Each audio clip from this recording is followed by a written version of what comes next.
one analogy that I think of is, if somebody like pushed you into an ice cold lake and you didn't know how to swim, you'd flounder for a minute and then eventually you start to swim and then you'd be like, okay, I know how to swim. And then your next thought would be, how do I get out of this lake as fast as I possibly can, right?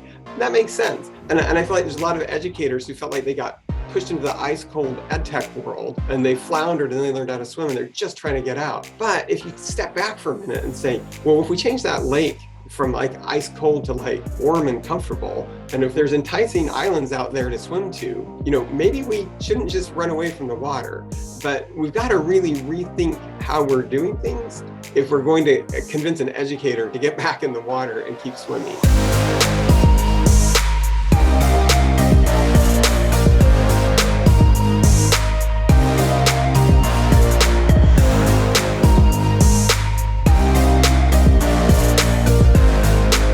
This is Anthony Kim, and it's super windy out here, so I'm going to start walking in, but I'm excited to share this new series called Shaping Our Future. It's about leaders who are thinking about what our future should be and how we might change that direction. The first conversation I have is with Joseph South at ISTE. He's the Chief Learning Officer there, and we talk about the K-shaped education recovery. I think you'll really find this conversation insightful, so peace.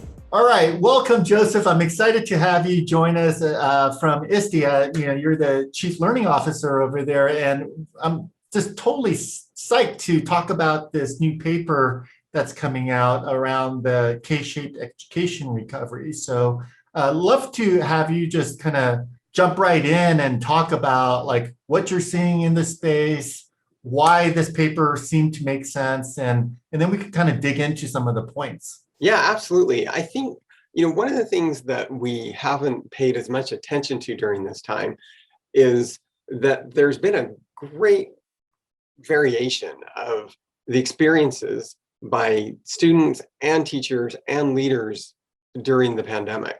And, we spent a lot of time talking about the sort of bottom side of that, right? All the disruption and the losses that people felt, including job losses and loss of connection. And we haven't talked so much about how opportunities seem to spread during this time. And so some people actually did really, really well. They actually had a better experience than they had face-to-face. I'm even talking to schools who are talking about opening up an online school side by side with their face-to-face offering in the fall, right? In perpetuity, not because of the pandemic, but because some students did so well during this time that parents want to keep them in that mode. And so I think the reason I'm excited about this paper is I think it looks across the entire spectrum of experiences rather than just looking at one side or the other. Yeah, I love that. I think that, we decided to talk a bit about the K-shaped economic recovery as well, because there have been groups of people that are doing extremely well in this situation, and there are other folks that really struggled. And it's not the obvious populations that you might have thought that had that kind of experience in school systems with respect to education either. There are families that have they love the relationship they built within the families, and the fact that the parents really got involved in the child's education and got deep into just even content and the type of instruction that they wanted to provide. And then there were kids that just didn't get the support, and districts worked really, really hard to provide that support, from meals to technology to mental health. And, in some ways, I think districts learned so much more about the populations that they serve, and some of the intrinsic biases and assumptions that they made were kind of thrown out the window during this time. Right. And there's no doubt that, the best resource schools and students fared the best, right? I don't think anybody would disagree with that as a generalization.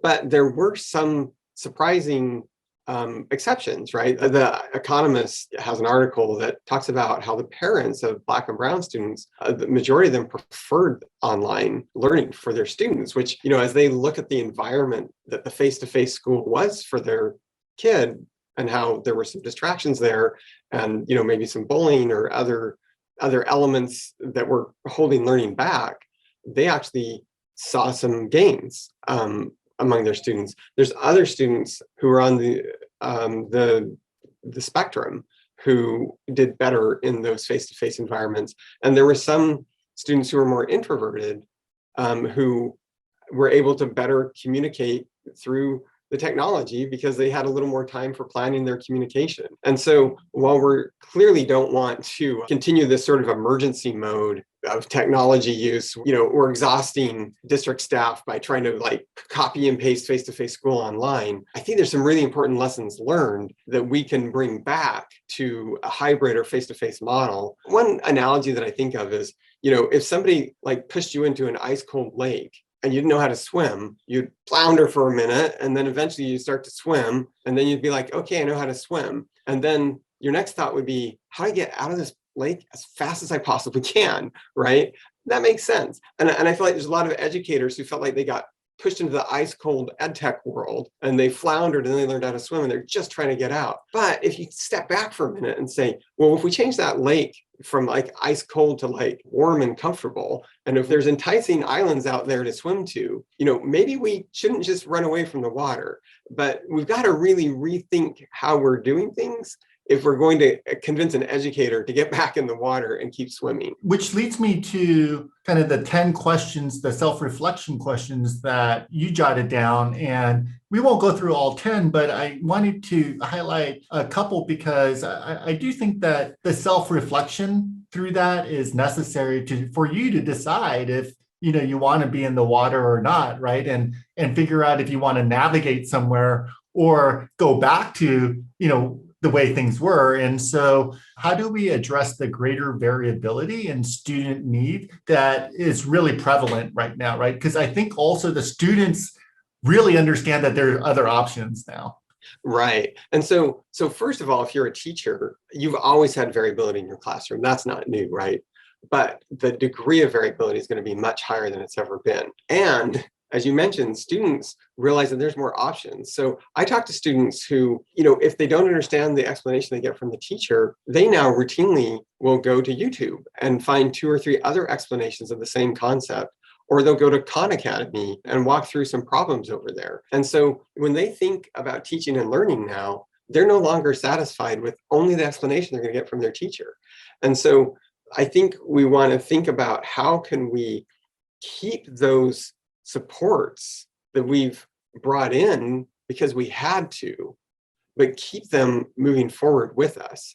And so in the case of the variability, it's impossible for me to imagine a teacher dealing with this without some more help, right? And there's some really powerful technologies that can help them do that. And so I really hope that schools will double down on that and say, we have more learner variability than we ever had.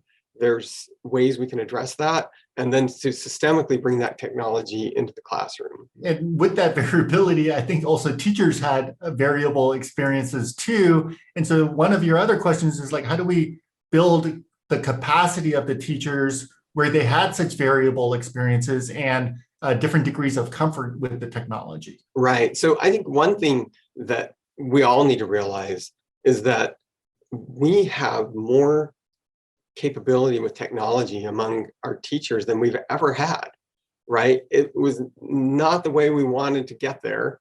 No one wants to rewind and replay 2020, but that capacity is there and we can build upon it. And we have to be thoughtful because some teachers had a really traumatic experience and they're going to be reluctant to open a laptop again.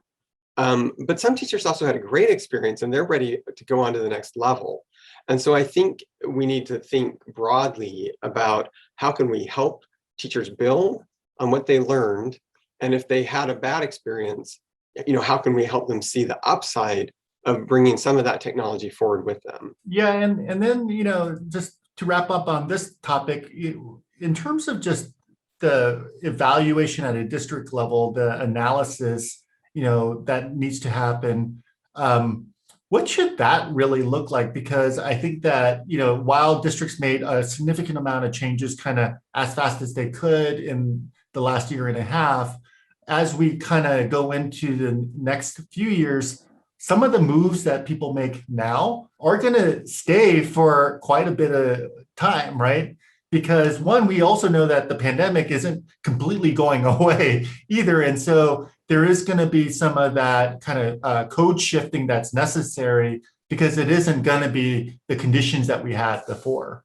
Right. So I think the first thing we have to do is resist the urge to snap back to what we were doing before. And there's a sense of comfort and nostalgia there that isn't going to serve us well, because we have to remember that before the pandemic, not all students were being served well in what we were already doing. The second is I'd like us to think more about designing resilient learning systems. These are learning systems that can shift more easily between a face-to-face, hybrid, or fully online model if necessary. And really, the way to do that is to bring technology into the classroom in ways that it makes sense every day, so that if you need to rely more upon it, maybe there's a snow day or a flood, or maybe some version of the pandemic reasserts itself, you aren't just getting up to speed on that technology as part of what you do. And then I think third, we need to do a post-mortem analysis, and you step back from the anxiety and the exhaustion and say, what was working and what do we want to bring forward? Ultimately, we should be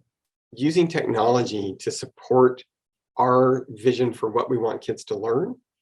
And if we only think of it as tools that we used for a while to move school online, we will completely impoverish our future vision for how to have it impact students the way we want it to. Which leads me to kind of the meatier part of this conversation, which is, with the stimulus funds, with ESSER, with all sorts of dollars kind of going into K-12 right now, you and I spent a bit of time just kind of thinking about, like, how do we help districts utilize that money well? And I think a lot of it just starts with what we call the throughline approach, where the strategy needs to align with what leadership does, and then the resources and tools and the training that teachers get. That alignment really will make the execution of this work much more effective, but it hasn't always been the case. And so maybe you could talk a little bit about what you saw before, and how do we actually create this kind of through line that allows the teacher impacting the student, like the resources and tools that are necessary for them to do their job well. Right. And so I think that starts with having a vision for teaching and learning and for learning outcomes first, right? You have to start with that. Then bring in the technology to support that vision. But I think the mistakes that I'm most concerned about people making is that they'll spend this money on more tools, more technology tools, and they won't think about upskilling their staff. Because when you upskill, you're teaching someone to fish, right? You're creating permanent capacity for that educator or that leader that is going to benefit them in perpetuity. If you pay for fancy subscriptions to digital resources or a really cool tool, the subscription is going to run out. So we really need to be thinking about helping them understand the digital world, digital pedagogy. We need to help them understand the social and emotional aspects of learning more deeply, so that we're addressing the whole child. And the pandemic really showed us that emotion is a part of learning. And if you are not addressing that, then kids won't learn. And then I think there needs to be a deeper attention to well-being and resilience, and helping educators develop that in themselves and also in their students. And part of that is creating a culture where it's okay to fail. It's okay to try something and fail. If you are under so much anxiety that if you do something new, you're going to get punished for it if it doesn't work, then you're not going to see the kind of changes and innovations that we need. Well, all right.